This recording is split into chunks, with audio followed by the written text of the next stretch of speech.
牛秋魚，梁師傅本身係好中意嘅，因為呢一款魚咧好適合病後啦或者身體虛弱嘅人士，又有豐富嘅蛋白質，所以藉着今次機會同大家分享。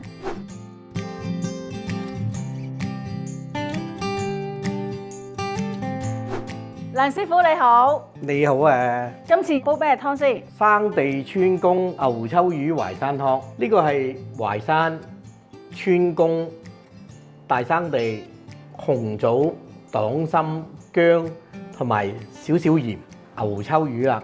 今日個主角。牛秋魚本身多唔多骨㗎？牛秋魚都唔係太多骨嘅，都係一條大骨，跟住側邊有少少啫。係咪四季都有㗎？係啊，佢係鹹水魚嚟嘅。咁我哋而家要煎咗牛秋魚先，跟住可以落埋兩片薑一齊煎，要慢火喺度煎啲魚啦。好，交俾跟住我。我哋就可以切埋啲淮山、黨參。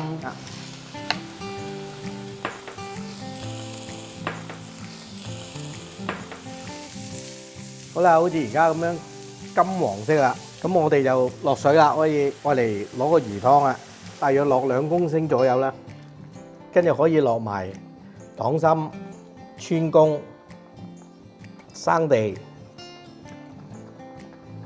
紅棗同埋淮山，就可以冚蓋，等佢滾起咗之後呢，就中慢火煲1小時左右啦。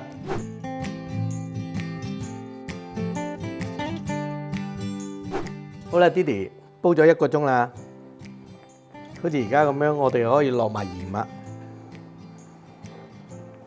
其實藥材湯咧，煲咗冇幾耐已經變色啦。因為佢有大生地啊嘛，因為大生地一煲出嚟咧就係好黑噶啦。完成啦。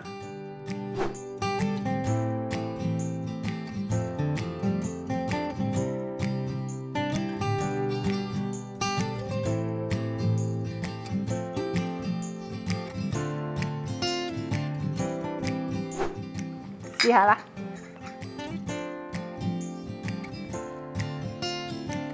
又唔係真係好犀利嘅藥材味，因為條魚大條，我覺得個鮮味都好出。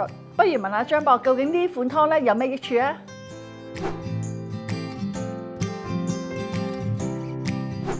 牛秋魚配淮山咧，就有一個健脾益腎嘅作用。牛秋魚含有豐富嘅蛋白質同埋維生素，淮山有健脾益腎嘅作用，幫助消化、增強食慾，有助增強體質，適合體虛同埋手術後嘅病人作為調理食慾。